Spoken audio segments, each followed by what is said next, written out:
Hello and a massive welcome to our first Now Teach Information Evening webinar event of 2021. I can see lots of people joining. Fantastic to have you all here. I hope you're looking forward to hearing from our panelists this evening.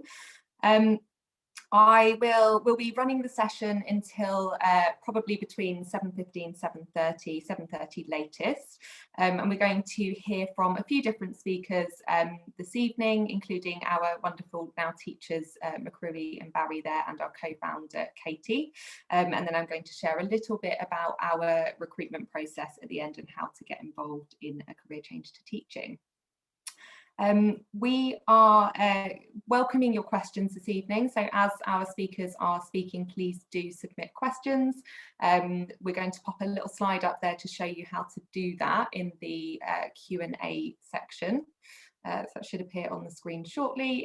Yep, so please pop your questions in there as we go and we will try to get round to them. My colleagues Amy and Joe are actually on the line, so any that we don't get round to asking out loud, we will answer directly to you through that function. Before we do head over to our panelists, it would be great if we could find out a little bit about who we've got here with us this evening.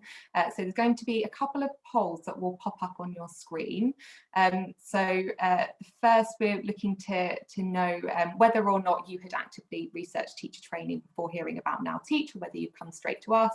And then we'd also like to know what you want to hear about this evening. So is it more about what's involved in teacher training, what Now Teach offers specifically for trainees, how do you become a Now Teacher or a teacher, or funding and finances, or what career changing career is like. So if you just pop your answers in there.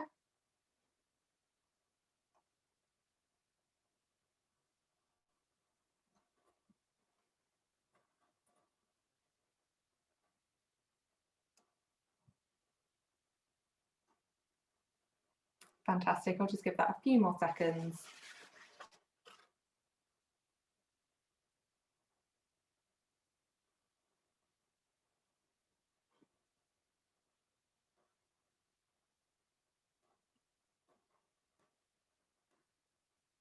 Wonderful, and then shortly we'll just close that poll. Now unfortunately Lucy Kelloway can't be with us this evening because she is, believe it or not, still doing a Year 11 Parents Evening. So we have a video that she's pre-recorded that we would like to show to you now. Hello everyone, my name is Lucy Kelloway and I'm the co-founder of Now Teach. I'm not, alas, with you in person this evening because my diary, which is generally empty these days, does have a clash. It's a Year 11 Parents Evening at my school, so I will be talking to the parents of my poor Year 11 students who will not be sitting exams this summer. Anyway, I'm with you in spirit, and I'm making this little recording just to tell you a bit about Now Teach, about why we started it, and about how it's been for me as a teacher. So if I think back to 4 or 5 years ago, I was roughly where many of you are now. I had been a columnist on the FT. I've been doing the same thing, columnist on the FT, pretty much all my life. I was then a mere young thing of 57. And although I still really enjoyed my job, I thought there must be something else. I didn't want to do the same thing forever. Even though, as I say, I was a mere 57, I had a lot of healthy years left and thought it's not too late. Surely it's not too late to start all over again, doing something new. But my motivation, it occurred to me, was very different to what it had been when I was younger. Then I think I was much more interested in more obviously glamorous jobs and maybe making some cash and showing off a bit. But as I got older, that appealed to me yet less and less. And I thought what I really want to be is useful. I want to do something that is sort of tangibly of some use to society. Well, I didn't have to look very far for that before I stumbled on teaching, because my mother was a teacher And my daughter, also a teacher, she had left university and joined an organisation that you've probably heard of called Teach First. She was placed in a very difficult school in Leeds. And I used to speak to her on the phone every night about her struggles trying to control these classes of really very deprived kids and interest them in history. And it occurred to me at some point during that first year that Rose, my daughter, was being more useful in the first term of her working life than I had been in 3 decades of mine. And I kind of thought, if there's Teach First to persuade these bright young things to go into teaching, where is Teach Last? Where is the organisation that exists for people like me who have done other things and then want to become teachers? So I didn't think then that I would do anything about it, but I just looked at teacher training courses, and I looked at all of the pictures of smiling 22-year-olds and I thought, this isn't for me. But then I met my co-founder, Katie Waldegrave, who had been a Teach First teacher, who had set up other social enterprises. We talked about it and we agreed we'd do it. We had no idea what we were starting. I mean, I vaguely thought that there were lots of people out there like me who had come to the end of one thing and wanted, like me, to do something that was going to be very challenging for themselves, but also useful. But I had no idea how many there were going to be. So I wrote a column in the FT saying, I'm going to be leaving, I'm going to become a teacher, and why don't you come with me? We kind of thought we might get a dozen, but instead I got 1,000 approaches from people saying, yes, you're speaking for me. This is what I want too. So, I mean, it would be completely wrong to suggest that all of those thousands are now brilliant teachers. In fact, a lot of them were total fantasists. My favourite example of that was one guy who approached right at the beginning. I think he was one of the first emails I got saying that he wanted to, sign me up. And then I got an email from him the next day saying he had discussed it with his wife over supper, and she had pointed out he didn't like children very much. So he was then withdrawing. But we did. With that year, we found 45 people from very, very different backgrounds. I mean, some were the classic FT readers, kind of lawyers and bankers and management consultants, but they were also broader. And as we have gone on, every year we've grown in number. Last year we recruited 150 people, and we're looking for the same again this year, maybe a few more. But they've got broader and broader backgrounds. That the thing that everyone has in common is that they have really quite deep experience in some other field. And why do I feel that's so important? Well, I don't think it makes us necessarily better teachers, but it makes us different teachers. I bring all of my experience of life into the classroom, probably go on too much about, various things that happened when I was a journalist, but it's not just about that. It's about having that confidence that comes from age is very helpful to us as we become teachers, but I think is also really, really good for the students to talk about what working life is actually like, what skills they will need to prepare them for the future. But anyway, so there we go. Me and Katie, we set up, we find 45 people. It's all great. It's so much better than we expected, but goodness, is it going to work? I mean, there was a very bad moment before September and the first year before we all started that I thought, I have just really done the most ridiculously hubristic thing. But actually, amazingly, we have got away with it. We've more than got away with it. Some of those early teachers are now risen to quite powerful positions in their schools, which is wonderful to see. It's not true that it was right for everyone. It wasn't right for everyone. There were some people who I had thought were going to be absolutely brilliant who crashed and burned almost immediately. There was one guy who quit in his first term saying that he felt really lonely. And which is a bit puzzling to me, because how can you be lonely in a class of sort of 32 teenagers? But his point was that he was lonely, he wanted adults, he was used to teamwork. So I thought, right, okay, we've learned something from this. Everyone needs to be reminded that teaching is about being in a classroom with teenagers. If that doesn't fill your heart with joy, then it's not going to work for you. So all the time we are learning new things. But on the whole, I think what's remarkable is not how many have dropped out, but how many haven't dropped out, given how hard it is. Now, I should be put in irons for mis-selling if I was going to tell you that this was an easy decision to make. It really isn't. If you become a teacher, you lose a lot. You lose your autonomy. Somebody emailed me in the early days saying, could we meet up for a coffee? When's good for you? And I thought, never's good for me. If you're a teacher, you don't nip out for a coffee. It's also really humbling starting again at the bottom, because I was used to being good at what I did. And even though I said, yes, I understand, I want a new challenge, I didn't know quite how difficult it was to be so useless. I had another taste of it actually only yesterday in online learning, trying to master some piece of technology. I was nearly weeping and shouting at my poor daughter for her help. But that's painful, but in a way it's really good. I mean, one of the problems before was sort of feeling stale, and now if there's one thing that I never ever feel is stale. So that is really difficult. There are difficulties inevitably in the schools, but all of these seem small by comparison to the main thing. I wanted to be useful, and I am useful. I really am, even in this awful period of lockdown.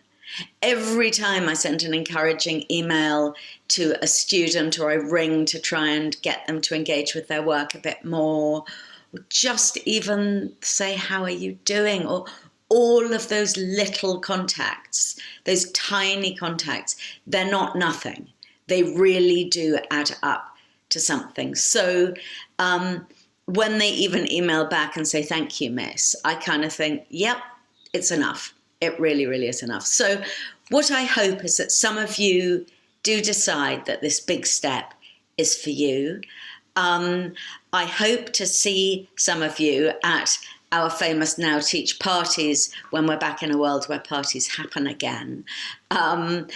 One of the things that I think Now Teach is one of the things that we offer. Well, first of all, obviously, we do recruitment. We try and find people to become teachers. And then, as will be explained to you by Lindsay, we match you up with training providers. But the other thing that is so important is that we act as a network, we act as a support system for each other. We both do that on sort of WhatsApp and online, but in true life, we have fantastic parties where some wag noted the Prosecco's always warm and the pizza's always cold. So I hope to meet you at one of those occasions in the future. And even if not, thank you very much for being interested in us. Great, and I'm going to pass. Oh, hello. We normally almost had that again then. Katie, I'm going to pass straight over to you to say hello. Hello, can you hear me all right? Great. Gosh, this weird virtual world of sort of seeing Lucy, knowing it's not real, but it almost could be, because that's exactly what she would look like. But I apparently am real. Anyway, it's interesting hearing Lucy talking back about the those early days, and very exciting to be able to reflect on the fact that there are now 350 now teachers in the system, and we're hoping that I might now be talking to some of those of you who will join, maybe 150 plus to start in 2021. And it is joining what one of the early now teachers called the best gang in the world, and I really believe it is that. It's a strange thing, and Barry and McCree are going to talk much more compellingly than I can, but I hear again and again the sort of oddness, I guess, of starting all over again at the start. Is a kind of existential crisis in some ways of what and who are you? And you can have all the support in the world, but no one else will quite understand what it's like except the other people doing it. And it's very important, I believe. And of course, now there is the advantage of the now teachers who have been before, who can show that it can be done and can give both sort of on an informal and slightly more formal basis, buddying and friendship and so on.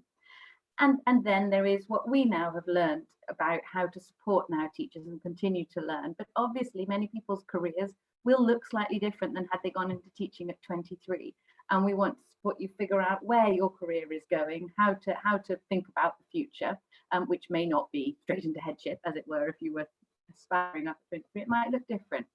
We also want to help you with the things where you may be weaker or where you may be stronger. Typically, a lot of now teachers, not all by any means, but typically IT and things can be a challenge at the start as compared with kind of students coming straight out of the university where they've been using it all. So those sorts of things we can support on, but more importantly, in a way, the things where you're likely to be strong. We're working hard to figure out how your previous skills can be best deployed into the classroom and collide these two worlds together in the most constructive fashion, which is the aim.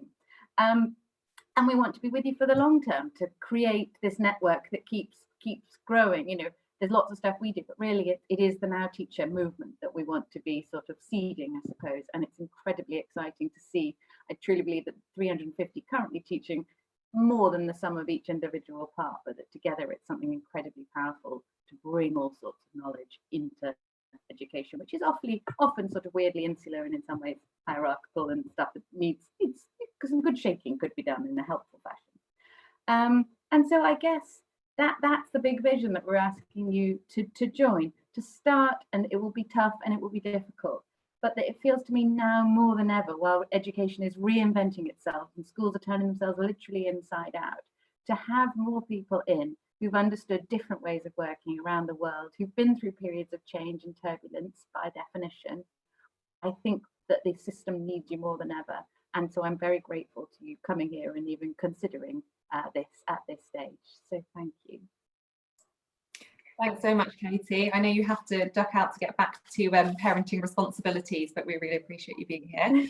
And I'm going to hand over now to Macrui, who's one of our current Now teachers, one of our cohorts, and is going to speak a little bit about her experience of career change.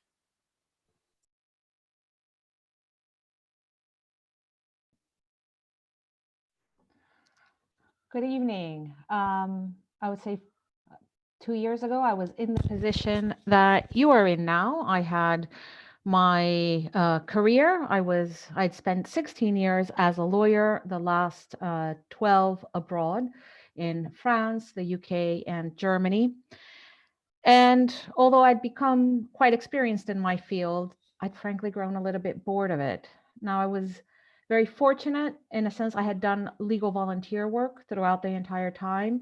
A lot of my legal volunteer work did involve working with children and children's rights.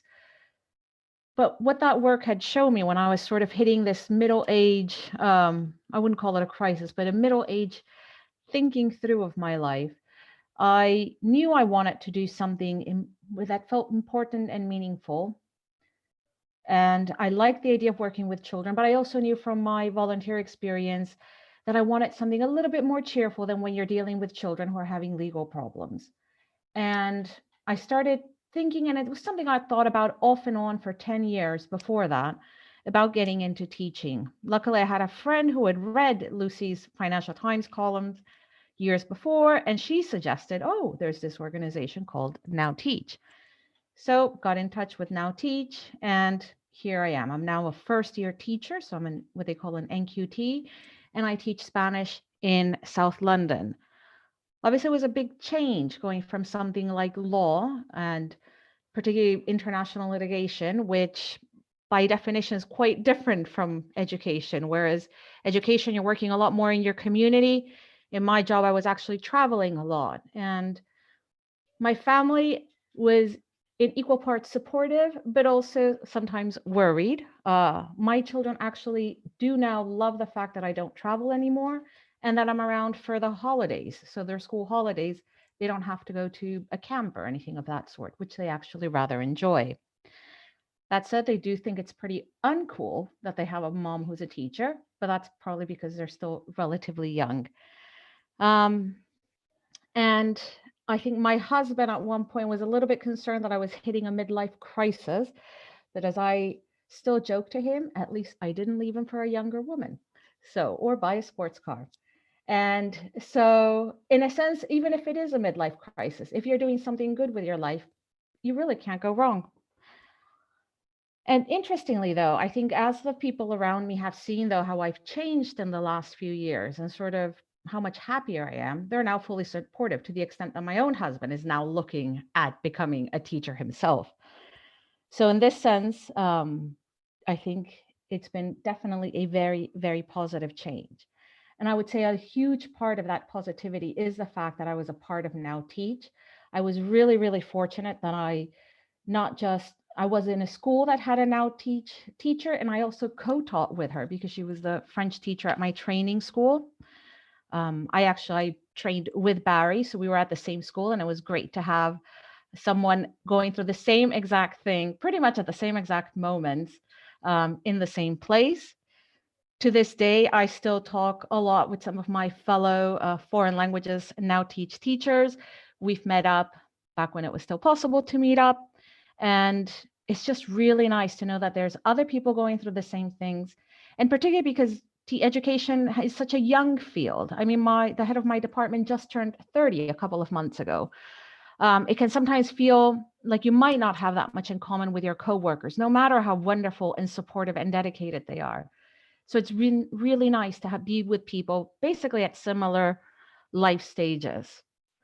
That's not to say that teaching doesn't come without its challenges. I would say that as a lawyer, I was a very typical type A overplanner kind of personality. And while planning is a very important part of teaching, including being able to see where things can go wrong, I've definitely learned to be a lot more flexible. Before getting into teaching, I would have probably not jumped at the chance to give online lessons from one day to the next. I would have probably expected to get training, do some research, think about it a little bit, plan it out a little bit better. But in education, sometimes you just kind of have to jump both feet in, eyes closed, and get into it and start doing it. A lot of it is just being able to be a bit spontaneous sometimes too, when you're faced with 32 teenagers and all of a sudden the computer isn't turning on and you have to figure out what are you going to do to ensure they learn what they're supposed to learn in that time. But I can also say it's probably been the most rewarding thing that I've done in pretty much my entire professional life. I know I'm still a terrible teacher, but it's pretty cool when you have students tell you that they love your class, even when they're sometimes some of the naughtiest students. And I have one boy in particular who keeps telling me, he says, Miss, I don't want you to leave this school, because the school has had a high turnover in terms of language teachers. So he's like, Miss, you should become head of department so that's the way you stay at the school, because I want you to be my GCSE teacher. And this is a boy who loads of teachers complain about, but although he's not the best behaved boy in my class, it's really nice to know that he enjoys coming to my class and he feels like he's got someone to talk to.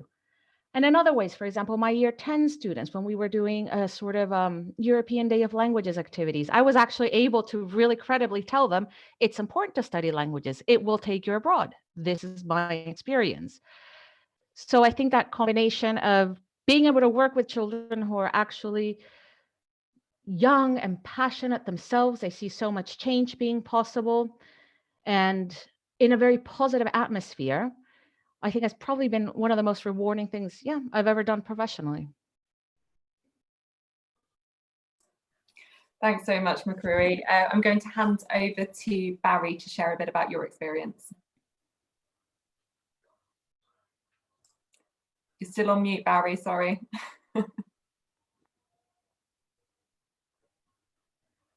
Oh, there we go. There, we clicked each other off. Perfect. Good evening, everyone.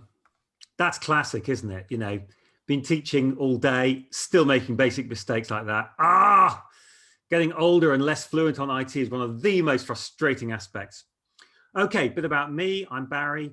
My previous area was in the music industry. In fact, I spent a 25-year career in the classical music arena. I had one of those teen obsessions with the whole area of recordings, in the way that some people have with film or photography or whatever art. And I had enough nous about marketing and business to make it work as a career for myself. It was great fun. I spent 1 decade at a kind of pilot high, sell 'em cheap outfit called Naxos, and built that up to the UK's best-selling classical label. That was great fun. And then I became vice president of catalog for the world's largest record company, which is Universal Music Recordings, Universal Music Group.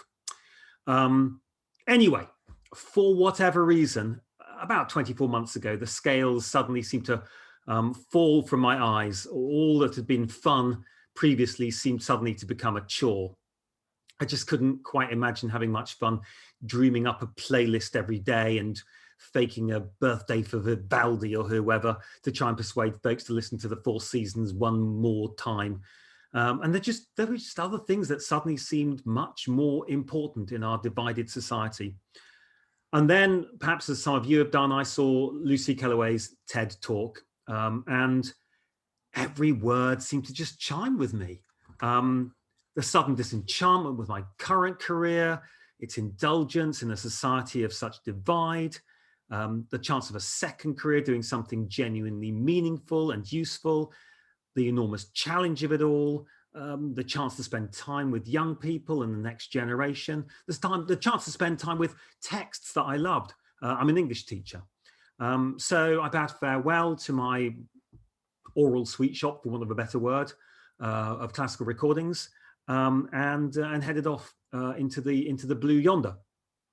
Now, my wife was pretty supportive, which is very important. I think you've got to have a spouse or a family or partners around you who are going to help you through this, because this is no easy gig. She herself had exited a law firm and decided not to be lured in by the by the chance of endless wealth. And we both decided that we needed to do things that were fresh and real and energizing in the second parts of our lives. My children were perhaps less sure, so don't be surprised if you get some opposition from the kids. I think some of them may have perceived it as a bit of a step down, because teaching doesn't come with a ritzy job title like vice president or whatever silly corporate name your current employer may have dreamt up for you. Friends, very importantly, all said kind and encouraging things, but I'm not sure any of them meant it. No, I wouldn't take any of it for granted from what they say. It's so hard for anyone to, in any case, really know whether you're going to cope with a change this big in your life. You'd need a window into men's souls, as Queen Elizabeth I called it, and who has that? They'd say things like, "Oh, I can really see you as that," which was the lovely thing to hear. Or, "Wow, that's really brave. I admire you," as if you were about to swim the English Channel. But to be fair, they had a point. Make no mistake, this requires quite a lot of guts. It requires energy, resilience, and, as Lucy said, quite a bit of humility too, because you're starting back at the beginning. Plus the literacy to power your way through the first year of training alongside teaching. Perhaps more about that a little bit later this evening, but you will have to be writing quite a lot of material to prove to the people training you that you are capable of becoming an effective teacher before they sign off on you and give you the chance to become a fully qualified teacher. So if you are swimming the English Channel, you kind of need a boatload of people alongside you. You need your family, you need to make sure your finances are square, and you need some people who really know what they're doing in this arena. And for me, Now Teach did do that, absolutely, without a doubt. I honestly didn't know my way into the profession at all. And it's quite convoluted. But Now Teach, they handheld me through all of that once they'd accepted me, advising on the myriad ways to go for a government bursary, tracking down a school that was just a mile from my home, where I could undertake my school-centered initial teacher training year, training programs that were suited to me on important topics like behavior management, things you're really going to have to know, and from really good people as well, gurus you haven't heard of yet, but you will do once you start teaching, like Tom Bennett, who's the government's czar on behavior management in the classroom. And you're going to need all of that help. So great to have it there. Just grab some more notes here. I'd also say they were, really smart, as McCree said, at helping get teachers to support each other, setting up WhatsApp groups for us, laying on training meetings and events where we could meet each other when that was possible. But what about teaching itself? That's humbling and that's challenging in equal measure. You've got to be prepared every day to get up on a kind of public stage and work with young people, not all of whom are gifted at your subject or even that interested. And you have to help and inspire all of them. And get this, the interested ones, the overwhelmed ones, and the frankly underwhelmed. And you've got to help all of them to progress one way or another, using tricks of psychology and pedagogy to help get key information to stick. You're likely to meet the half of society you perhaps haven't encountered. If you're anything like me, look at me, typical white middle-class person who thinks he's vaguely aware of the zeitgeist. You soon begin to realize the half you don't know. The fact that you can't even pronounce the names correctly of the pupils you're encountering. In some schools, this is really important to understand depending where you train, a really significant proportion of the pupils you work with might not be working in their first language. They might be working in their second or their third language. So it's not surprising their written English isn't perfect yet. In the school that McCrew and I trained in, that proportion was over 50%. So the job isn't about turning everyone into Albert Einstein. In a sense, it's more important than that, I'd say. It's about helping every pupil to progress in your subject as far as they can from where they've started, bridging a knowledge gap and ideally helping them to compete on equal terms. And I reckon that's probably more important than discovering the next Einstein. And let me flesh that out with an example, because did you know narratives stick better with us than endless facts? It's proven pedagogically, wouldn't you know? So in my first term as an English teacher, we were reading Arthur Miller's play, A View from the Bridge, with a group of year 9s, 13 to 14-year-olds. And although our school sat about 3 miles from London's famous West End, one bus ride away, if you like, of course, you won't be surprised to know that not one of them had seen an Arthur Miller play. Yeah, of course you knew that. But would you have guessed that only one in that class had actually seen any play at all? In fact, I'd say most of them didn't really know what a play was. But here's the thing that might excite you. Even an inexperienced teacher like me was, with enthusiasm and a decently structured lesson, able to help even the most unlikely pupils to get excited and start asking at break time whether we were going to be doing that play again during English. You're the one charged with the responsibility of introducing them to a world beyond TikTok and YouTube, the one charged with leveling the playing field for them and their future. Well, that's surely a worthy ambition in anyone's book, isn't it? Can I also say, in most of these schools, the ones that look the least propitious, as well as the ones that look the most exciting, you're liable to meet a whole load of teachers who are genuinely passionate people determined to make a difference for their pupils and succeeding too. The teachers I've worked with, by and large, are tremendously committed to the idea of helping pupils from all backgrounds to progress. And they'll work collaboratively with you two to make that happen. And I think that's impressive. My experience of teachers is that by and large, they want to help each other so that everyone succeeds. And that wasn't always the same, I'd say, in my corporate career. But don't get me wrong, not all your pupils want to be there all the time. So you've got to balance a kind of dewy-eyed romantic ambition to level up society with everyone knowing their Shakespeare and their Arthur Miller, with a steely determination, if you like, to run the classroom exactly as you need it to, remembering that actually that's how most pupils in the class want it to be. And that requires some training and some learning on your part. So look, this isn't for the faint-hearted. Most people who go into teaching will, as far as my experience is concerned, have to dig pretty deep into themselves. learn to face some fears, but with a bit of luck, emerge from the other side a bit wiser, a bit stronger.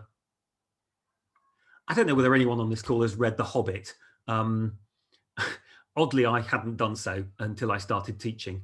But right at the start in The Hobbit, we're introduced to this lovely character, Bilbo Baggins. And he's a creature in his, guess what, his mid-50s. And he's the most curious of heroes. He's your everyday person. Of course, he's a hobbit, so he's not a person at all. But he's a creature of comfort, shall we say. He likes his breakfast. He likes his house to be orderly. He likes to run a diary, so he knows exactly what's happening. And he's none too spontaneous, in the way that McCrewy just alerted us to in her own previous life. And that's before he's thrust into a series of wild adventures when his mentor Gandalf suddenly appears and thrusts him into this strange set of adventures with these dwarves. And eventually, over the course of time, a more confident, more steely, stronger personality emerges. One that's still perhaps modest, but a whole lot less deferential. And I think that's quite a useful analogy for teaching in its own way. You may look into yourself, have that so-called midlife crisis, but actually that crisis is not a crisis at all. It's simply a calling from deep within, asking you whether what you're doing at the moment is the most useful way of spending your life and your precious time and your career and intelligence. So that's it from me. If you can go for it, well, just make sure you've got a decent Gandalf-shaped mentor or organization that's rooting for you. And I'd say that Now Teach fits that bill perfectly. But teaching isn't for everyone, but if it's for you, you want somebody strong alongside you. That's what I'd say. Thanks, Barry. You've really brought that to life for us, and I'm sure that your words resonate with a lot of people in the audience this evening. I'd like to just go back to both of you for a little bit more on what your training actually looked like. So we have lots of people that come to us and they're inspired to apply to teacher training and they want to get started, but they don't really know what it looks like. So what was that like for you day to day in that first year when you were training? I'll go back to McCrewy first for that. Just to add as well, if anybody has any questions for McCrewy or Barry or just in general, please do pop them in that question and answer field as well, and we'll come back to them in the Q&A panel. Teacher training actually I thought started relatively gently, even though I still found it physically exhausting. The first 4 weeks, I was mostly observing other teachers in my department, and I was also encouraged to observe teachers in other departments. And almost to observe, for example, certain students and see how they reacted in different settings. Afterwards, I started teaching, I believe it was just 1 hour a week, and then helping out sort of as a teaching assistant to this other Now Teach teachers' French classes. Moving on up slowly to teaching then in the second half term, so sort of between October and December, teaching 6 hours a week, moving up to then 7 and 10 in my second school, because usually you will train you're at one main school, but then you spend a few weeks at a second school. That should have eventually gone up little by little till the end of the school year. Obviously, schools closed last year, so that changed and things switched to online. My subject not being English or maths or science, we were actually asked to give less work to allow the students to concentrate on the core subjects. But part of that training, not only does it require you to teach, you're also observed, you're officially observed once a week, and the teacher observing you, your mentor most likely, is writing up a formal observation and then giving you feedback on it. They might give you 2, sometimes 3 things to explicitly focus on for the next time. And if you're recommended to focus on something, I would highly recommend you do. But it is definitely a process where it's odd, because sometimes you feel like you're thrust in front of 30 children and you feel at a bit of a loss, but at the same time, you're also sort of observed a lot. And, a little bit, it's just being able to speak openly and honestly, and really without having a chip on your shoulder about things that went wrong, but also things that went well, which is really nice to hear too. So yeah, a lot of it is basically on the ground. You do also write for your training provider a couple of assignments throughout the year, but that's more sort of the academic side of things. The day-to-day is you're teaching little by little, increasing, and then getting observed.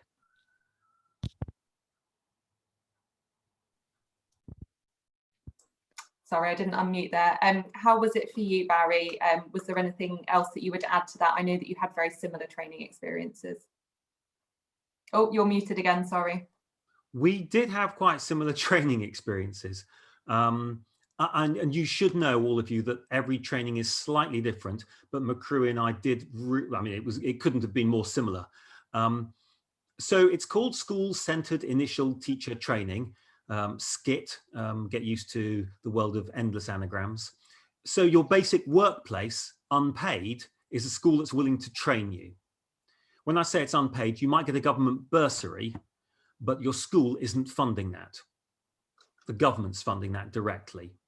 So what that means, it means that you're an extra pair of hands for your school, free of charge. Yum, yum, they like that. But you're not really a very useful set of spare hands, if we're honest, not at first. They hope that you'll become useful as the year goes on. So someone there, typically the head of department, of the department you're working in, will be your school's based mentor and your trainer. And that's a critically important relationship. You'll teach increasing numbers of lessons as the year goes on. You'll start with perhaps just 6 a week in your first term. That will rise to 10 perhaps, and it might then rise to 14 in the third term. Alongside that relationship is your official training provider. Mine was called eQualitas.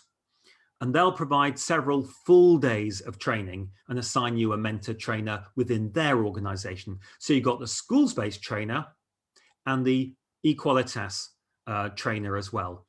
And these two together guide you through the process, through a weekly schedule of training tasks that gradually build your understanding of what's required to be an effective teacher.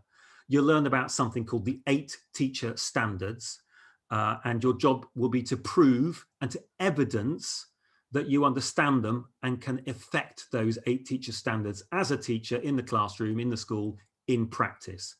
The likes of Lucy will tell you she pulled them all together in 2 weekends at the end, but the rest of us had to slog away, learning those modules week after week.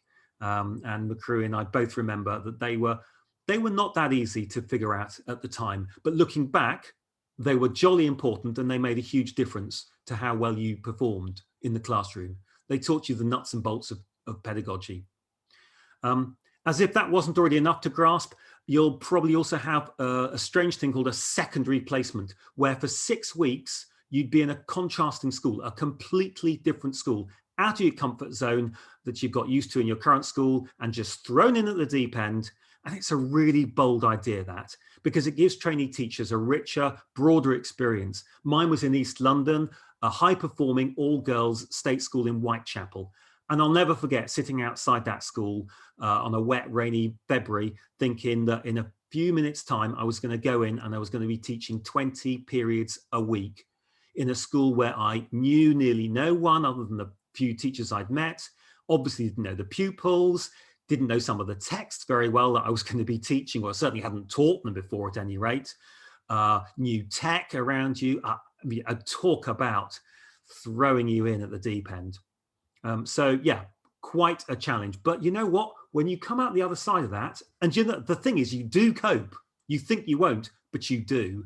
And you come out the other end, and then suddenly everything starts falling into place. And that's my number one guide, in fact, is the most important thing to do in your first year of training is to get teaching quickly, because nothing teaches you quite like being taught, like teaching actively and being observed and getting feedback from experienced teachers. Does that help? That's fantastic. Thank you very much, both of you. We are getting lots of wonderful questions in now. I'm going to carry on and talk a little bit about our recruitment process and how to get involved before I come back to those. So I'll just do 5 minutes and then we'll come on to more of a Q&A panel, and McCreary and Barry can answer any of those specific questions that we're going to leave on the Q&A there. So first of all, just to acknowledge that we've got lots of people in the audience that are at very different stages of thinking. So I know that some of you will have come along just at the very early stage of thinking, maybe this is for me, I've read something or I've heard something and I want to come and find out more. That's fantastic. And I know that we'll also have people in the audience that are actively looking and really wanting to start teaching this September. So hopefully there's something for all of you here, but we would also love to hear from all of you, even if you're thinking it's the next year or the year after. Please do go on our website and express interest, and I'll walk you through that in just a second as well. So just a bit of a recap. I won't say it as eloquently as has been said already about what we do at Now Teach and how we support our trainees.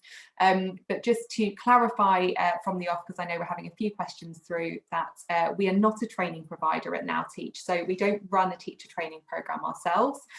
What we do is we support in 3 different ways. First of all, attracting people in, as Lucy mentioned, attracting people into the profession and showing career changes that it can be done and how to do it. So we support with the initial application to initial teacher training, how to navigate that and jump through all the hoops and get over all the hurdles that involves, and then also support through matching with our partner organisations where we have those in your area, and help you to secure a place on a teacher training programme from the start.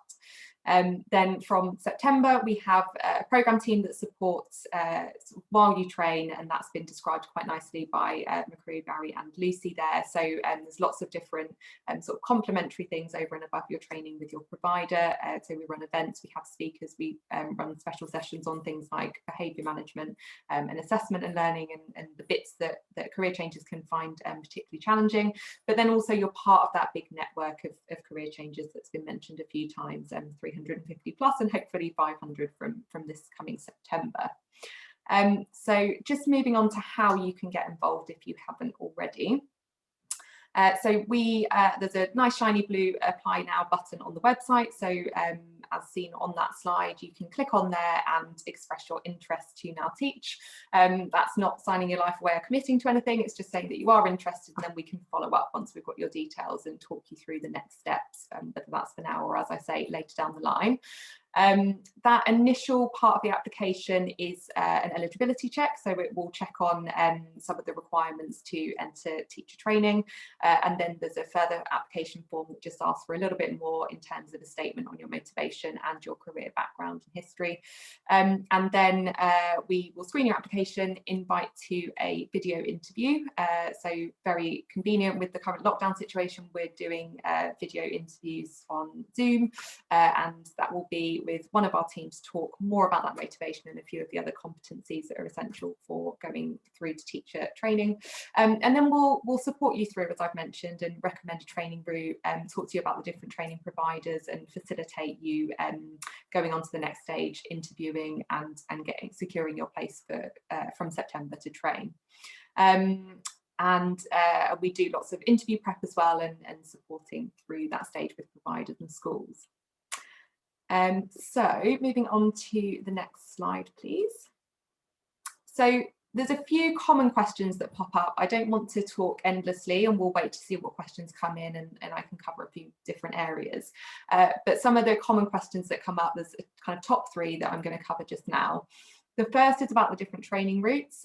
So McCree and Barry have both been on a school-based training route, and they've described that very nicely and what that means in terms of starting in school, building up hours, and doing a complementary placement.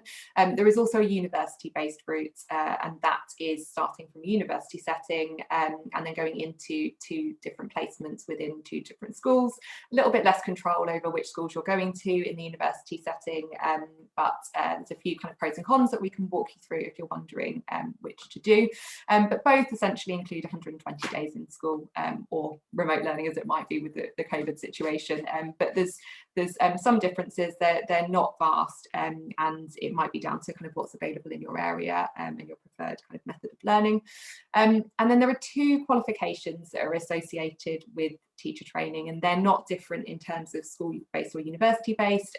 Whichever training program you do, you will be working towards qualified teacher status, QTS. So that is what you will get in that first year of training, and then go on to be a qualified teacher past that point. Some courses, and particularly university courses, you are also able to complete a PGCE, which is the academic qualification associated with teaching that many of you will have heard of. And that is not compulsory in order to qualify as a teacher. Great.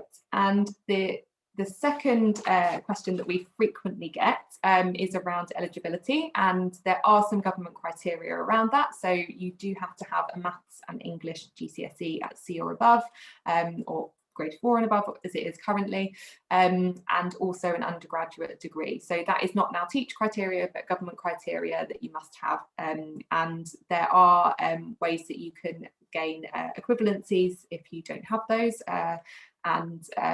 Before you start or before you apply, and you can also, if you have overseas qualifications, get a NARIC certificate of a statement of comparability to show that they are equivalent.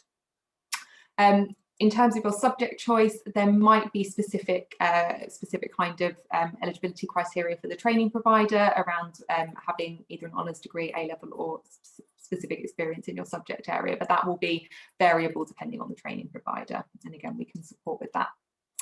And then the third point, just to cover briefly now, is around finances. So we know that finances are a really big consideration, and I can see that we've had a question on this from the audience as well.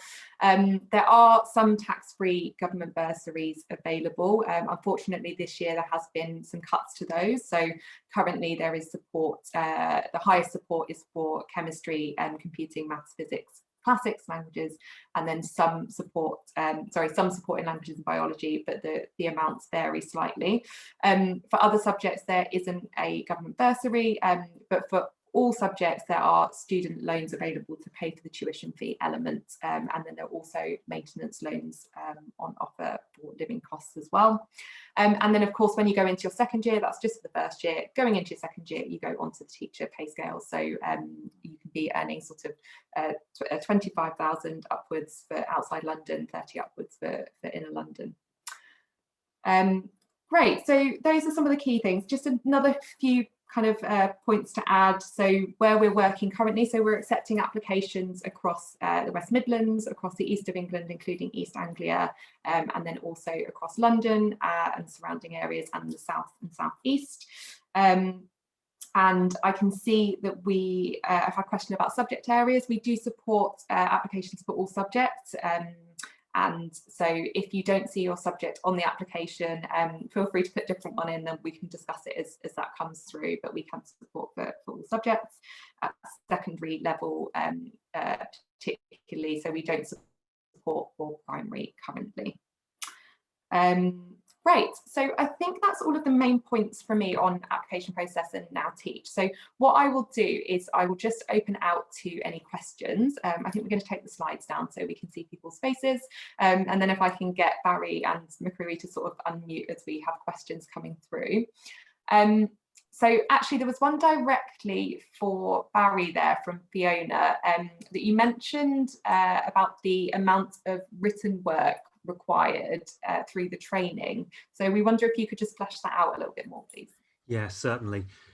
So my estimate is that it might have been as much as 100,000 words of material I spewed back at the training organisation. And some of that is, half purloined from other sources and regurgitated, in your own words from books. And of course, just as it is for your own pupils, that act of regurgitating and reusing and melding material from other people and other sources into your own does teach you effectively the skills and the facts you're going to need to take you forward. So it's quite substantial, but I just think it has to be. I just think it needs, it requires that, because you have to actually have time to reflect. And in your first term, you really won't be teaching very many hours in front of children. So that is the moment to pick up the reins of training at the most intense. And as time goes on, the whirligig of teaching and being trained just seems to get faster around you. But you do have vacations in the way that you're not used to from corporate life. Thanks, Barry. Just another question there on so I spoke a bit there about the financial implications of training, and obviously, well, I assumed that for both of you, entering that training year would have been a cut in income. So I wondered if there was any thoughts on sort of how you navigated that at all. Well, it's a dramatic cut in income for many people coming from a corporate life, and it certainly was for me. But bluntly, I put money aside in the good times, on the basis that they wouldn't last forever. So everyone's got to make their own plan and provision. I did get a government bursary. It was worth, I think, £15,000 for English. Perhaps Lindsay's right that it's gone down. I'm not quite sure. I'm sorry to hear that. It will wax and wane, I think is the word, according to the vagaries of current recruitment into each area and each part of the profession. I think it's also important to understand, yes, the starting salary, actually in London, that starter salary is now closer to £33,000. So it's not, it's still above national average. And I think it's important to understand that you can progress in teaching into various other responsibilities. You may not want to, but if you want to, within 5 years, you could be adding all sorts of responsibilities, and and that will earn you take your salary to significantly above national average. For example, let's put some flesh on this bone, and these figures are all publicly available. That school I mentioned in Whitechapel, I happened to look at the average salary across their board, 45 to 50,000. So, that's the average across that team. So badly teachers are paid. I happen to be the rare person who doesn't really agree with that. I actually think for graduates in particular, it's really attractive in terms of the combination of salary and so forth. But for us at a later life stage, sure. It's a calculation we've got to make individually, right? Yeah, absolutely. McCreary, any thoughts from you? I would add, if you're in the kind of profession where you get bonuses or anything of that sort, I had actually sort of set them aside for a couple of years, planning ahead for this, just because it was something I'd been mulling over. At that time, we were looking at coming back to the UK. We were in Germany. And so I kind of had an idea already, this might be something I'd be interested here. But that's one way you can set money aside and it will feel a little bit less painful, is just pretend that if you get any little windfall, just pretend it doesn't exist and set it aside. And maybe you'll find you might not even need it. You never know. Fantastic, thank you. There was also a question on the bursaries and financial support and whether that is there's any age element to that. So it's not at all assessed on age. So the government bursaries are based on having the right qualifications and your residential status, and then the maintenance loans and tuition loans are slightly different, but no, there's no age element to that. Great, another good question coming in here.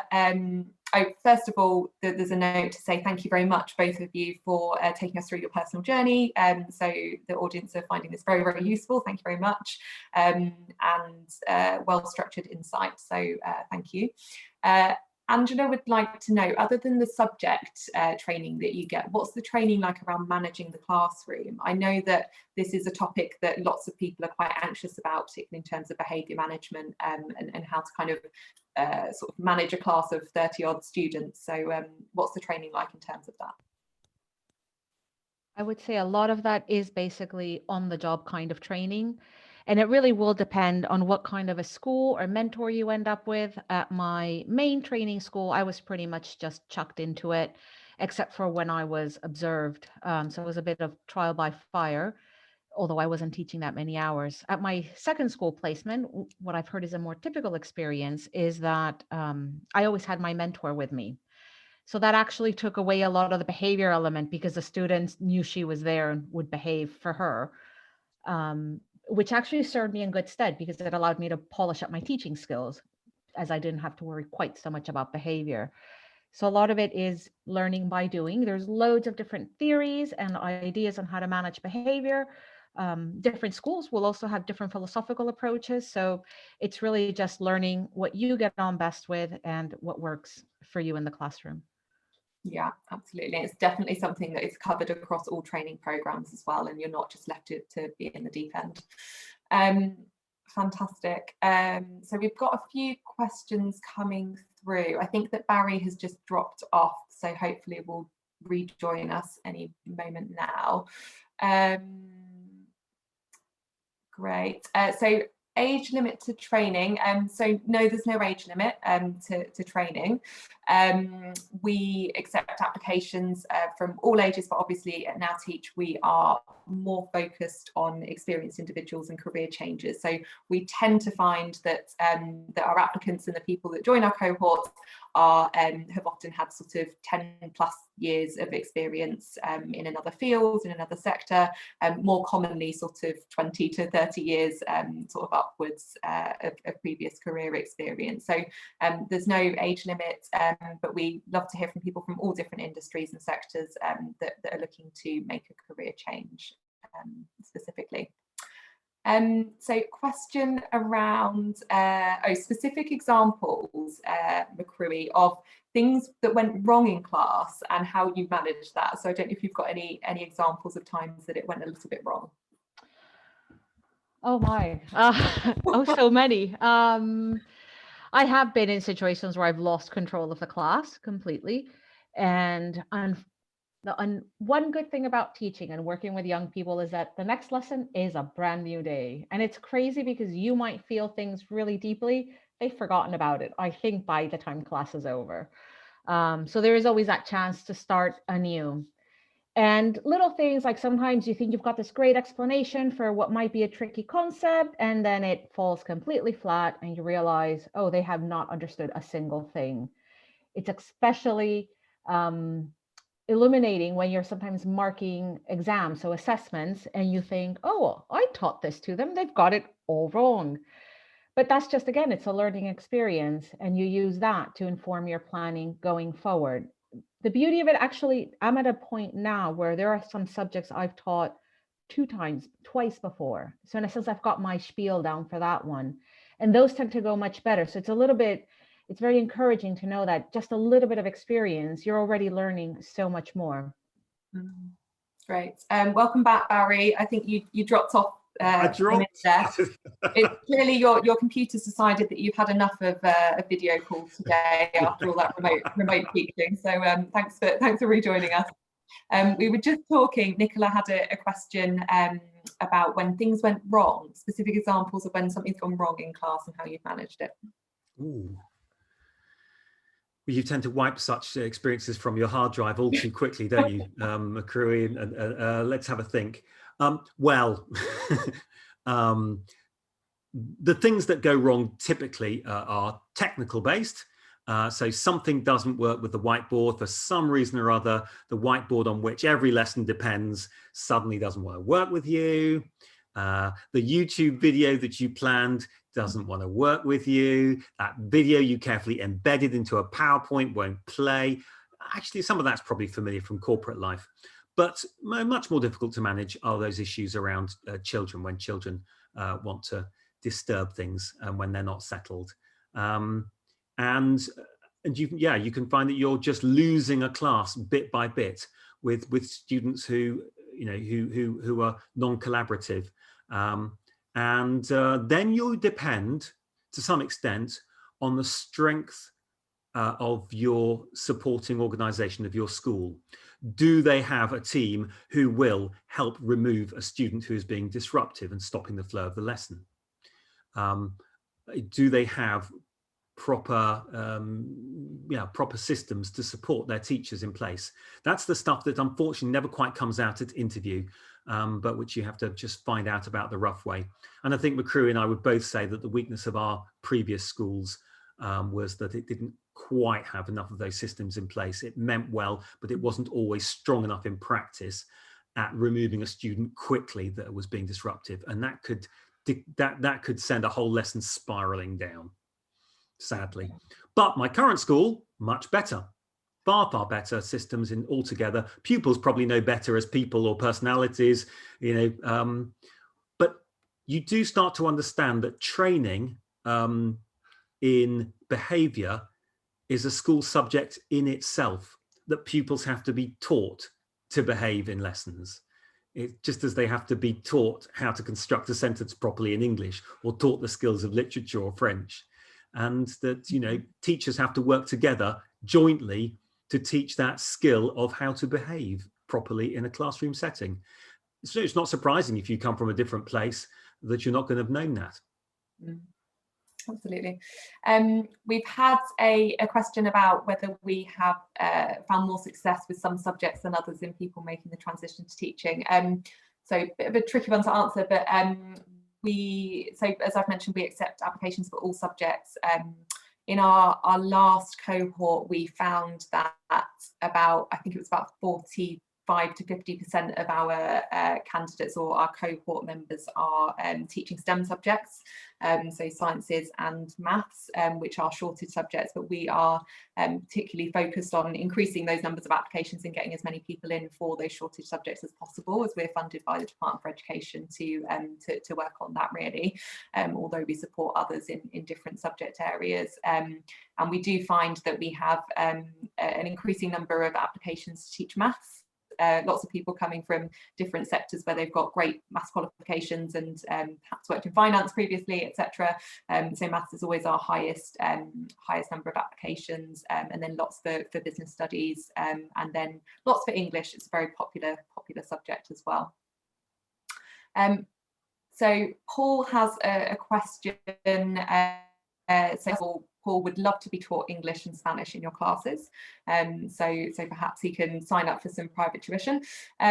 He asks, do you find that you're always on 24/7, living and breathing teaching, or have you managed to switch off and stay fresh and energized? Any tips on that sort of time management and staying on top of things?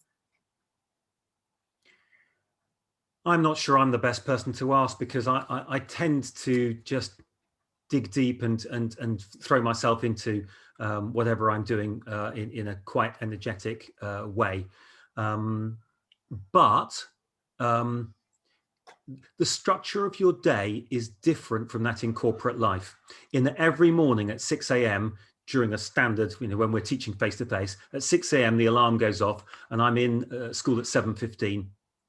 And you've got a kind of mountain to climb each and every day until you've done it. But by the end of that day at 3 or 4 o'clock, you've completed quite a significant task, and you can go away feeling that's a day's labor that I know, with a bit of luck, contributed to taking children forward and to progressing their lives. Then, of course, you've got all the marking and so forth. Do you turn off? I mean, Lucy Kelloway said that she manages to restrict it to 10 hours a day. At this point in my life, I can't restrict it to 10 hours a day. And actually, I don't want to. But you know what? During the holidays, you really are encouraged by your schools and employers to forget it completely. Not to sit around preparing lessons endlessly in your vacation, but to turn it off completely. And I'll tell you another thing. Nobody dares send an email after 6 o'clock in the evening. I don't know about whether your new school is the same, McCree, but mine is pretty tough about not really sending emails. I mean, sure, emails will start by 7 o'clock the following morning, but people don't tend to send out of hours emails. So there's a discipline within schools about trying not to, not to load each other up with unnecessary tasks. But fact is, you're in a new area. You've got forms to manage, you've got marking to manage, you've got assessments to manage, you've got the teaching itself, you've got teaching preparation. You're going to be busy, and particularly in the first 2 years. And if that's too much for you and you're scared of it, or you can't manage it from a home perspective, think twice. But remember, 14 weeks of paid vacation is also very nice. Yeah, I would add to that yes, my days are long. I think a bit probably like Lucy, I sort of do limit it to the 10 hours a day, so to speak, mostly because I've gotten old and I like to go to bed early.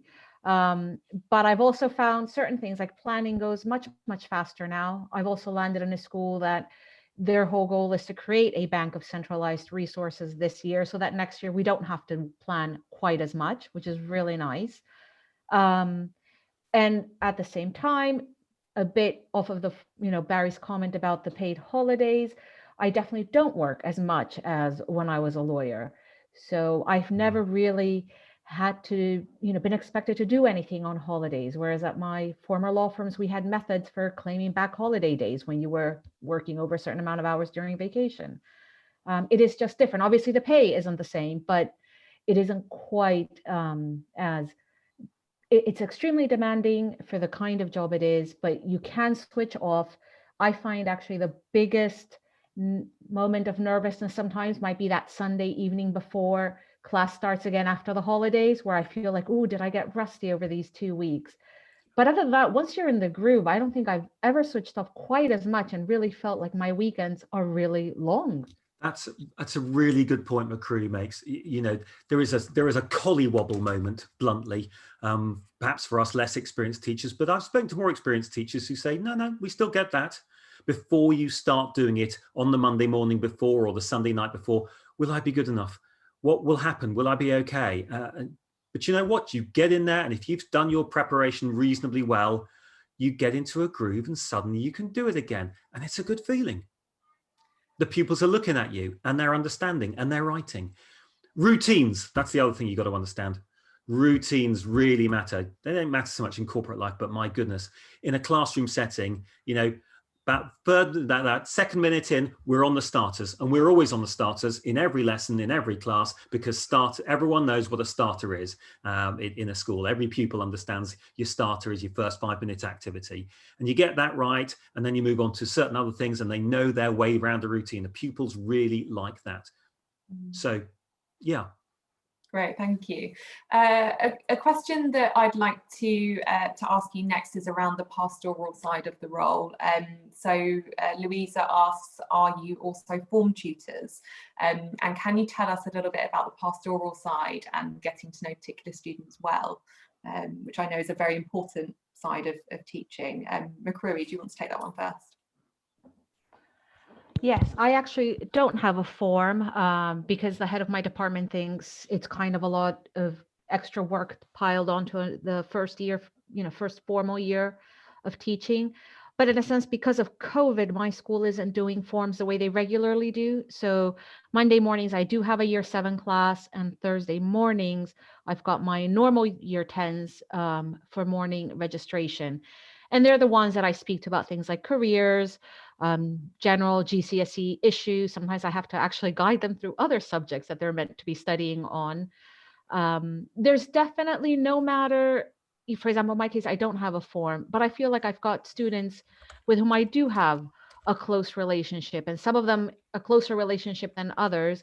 I just think it's the nature of the job. You're going to be in class. There's always going to be kids. I've had some of my year 7s who, if I've prepared an activity where they get extra points for completing things, they might stay behind even on their break to finish it up. And you end up chit-chatting. And so there's definitely, just even if you don't have a formal pastoral role, you'll definitely be developing those relationships with students. Yeah, similarly to McCreary, my school hasn't allocated me a form tutor group yet, and I'm looking forward to doing so, because actually when you talk to teachers, it's part they really enjoy, and I suspect I'd really quite like that aspect of things. It's funny, not something I thought would appeal to me, but actually having 30 students under your wing and helping 30 students to progress in ways beyond the mere academic grows an appeal when you start at the school. It creeps up on you, but yeah, sadly in my NQT year, not being allocated one, but next year I expect to. Right, thank you. And a question from Mark. What was the biggest misconception you had about the teaching profession before you started? I don't know if Barry, you want to take that one first? Yikes. McCreary, can you go first? I'm not sure. I'll have to have a think.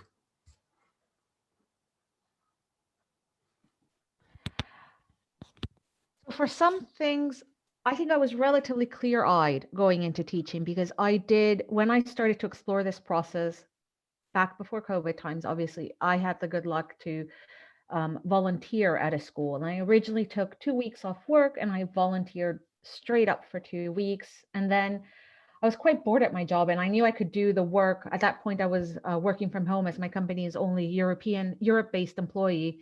I knew that I could get the work done, and my work was fine with us in 4 days instead of 5. So basically, I took a day off per week where I was at a school. I think my biggest misconception probably just arose from the fact that in that time that I was volunteering, I was sort of the teaching assistant for my department head, who basically made it look pretty easy. That would be the biggest thing. And I hadn't quite realized, now by this point, he's had 5-6 years of experience. So he's at a very different level than I was. But he definitely did make it look a lot easier. And all of a sudden, then you're the one in front of the class. So that's definitely a lot harder. And keeping up with a lot of little paperwork bits. It's not even so much the marking sometimes, but sometimes there can be lots of form filling or that you might get from the special needs department or anything of that sort. There's quite a bit of that as well that goes on. I think that's right. I think I probably underestimated all the little extras. I thought it was, perhaps like Lucy Kelloway, I thought it was mainly standing in front of the class and delivering. And of course it needs to be that, but it isn't. It's about helping every pupil progress individually, one at a time. And as I said, they come from a different place, even within the class. Most classes are mixed ability, certainly in the schools I'm teaching at. And they come from different places, and each of them has to progress. So you've got to keep a whole show on the road, wobbling forward from different places to it and landing at a different place at the end as well, because they won't all get grade 9 at GCSE. The maths is pretty clear, only 3% of pupils do. So that's misconception 1. And misconception 2, the sheer amount of other stuff, the filling out of registers and extra little bits of paper. Yeah, absolutely. So I'm going to wrap up shortly, and then I'm going to put up a few polls for feedback. But Macru and Barry, in a sec, I will come back to you for your final top tip to the audience of future teachers that you would give. So I'll give you a minute to think on that. Just before I do move on and go to feedback, a topic that hasn't come up is around school experience and the ability to actually go into schools. So currently, obviously, schools are closed, and for the whole of the last year, it's been very difficult for future prospective teachers to go into schools and sort of see what the environment's like and to get that experience as they would have been able to previously. We are trying to combat that in a few different ways. So we have a website page with lots of different resources to share that insight, what schools actually look like, what lessons look like, articles, blogs, videos, etc. But we also are partnering with a couple of different tutoring organisations, and we would recommend that one-to-one tutoring as a really great way to get experience interacting with the secondary school age group, but also to get some sort of insight into the curriculum and what they're learning as well while schools are closed. It's also providing a service because the government are running a national tutoring programme at the minute to try and catch students up and support students that have been off school while they've been closed during the pandemic. So you can go onto our website. We'll share that around afterwards as well. We've got a page linking the tutoring organisations that we are partnering with, Action Tutoring and the Access Project, or you can go directly onto their websites. So I'm going to ask Maria behind the scenes to pop up a few panels, please, so that we can just ask for your feedback. We run these sessions very regularly, run once a month at the minute, to share about Now Teach and help share insight into the career change to teaching. And we really value your feedback. We want to know whether it was valuable for you, whether you got what you wanted out of it, so that we can learn and grow and develop these sessions. So I'll just pop those up on the screen now. You could just complete those. There are 3 questions there.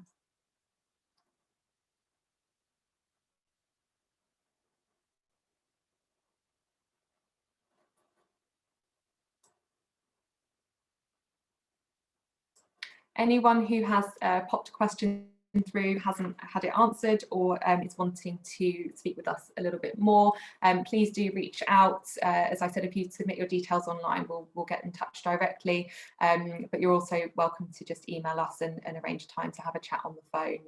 Myself and the team are really happy to do that. So apologies for anyone I haven't got around to answering questions for this evening. We're also going to, after this session, give everybody a call. So you are welcome to ignore our calls if you're going going straight to have dinner or family duties. But if you do have a burning question that you want to ask, we wanted to give you that opportunity where we would normally be mingling in person at one of these events pre-COVID. We are now doing phone calls instead. So if you want to ask us anything, then do just pick that call up. Great, just going to give that another minute for the polls.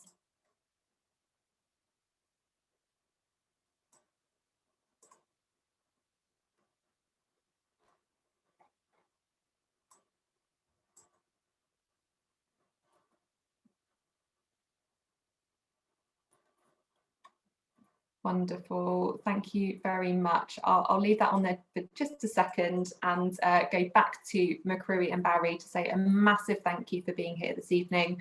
I know you're both very tired after all of your hours of teaching, and it means a lot to us that you come and share your experiences, and I'll come back to you for your top tip for our future now teachers.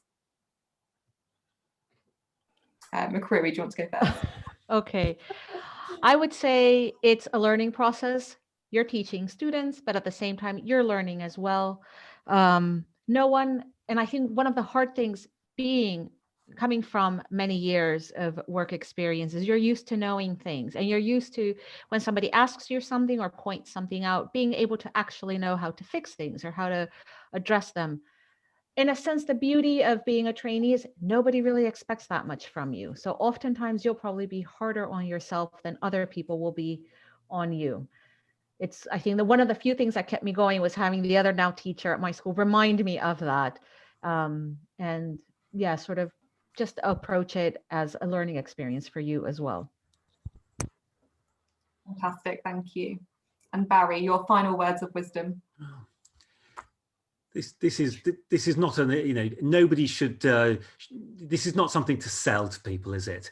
You've got to decide in your own minds how you want to spend your hours, spend your days, and spend your life. If you have a sense of vocation and you care about this society and you think that you might contribute to it becoming a better society, then there are fewer better ways of doing that than teaching. But not only that, you'll learn a lot, and you might have a tremendous amount of fun. I'd urge people not to be put off by, if they can help it, by money. That's a hurdle you've got to get through, obviously. But if you're worried about the long term, I hope I've said a few things that actually are encouraging to people financially. But obviously there's the short term of pulling through a training year. But just ultimately ask yourself, what's my life for, and what am I doing? What do I want to do with my life? But if you think you've got something to contribute in a subject, then teaching's a great way of doing it. But you're going to need a support system. So however you go about it, you want people alongside you who are there with you. And I've got to say, Now Teach measured up for me and some. And even down to what happens when you need to find a job, how do I find my way through this or that process? You want people alongside you who know this terrain. So for me, that was great. Wonderful, thank you very much, and again thank you for being here this evening. Thank you to everyone that's come along. It was great to see over 60 people here, to hear from Barry and McCreary and Katie earlier on. As I've mentioned, do get in touch. We are going to drop you a call shortly, so we hope to speak to lots of you soon, and if we don't, then have a fantastic evening.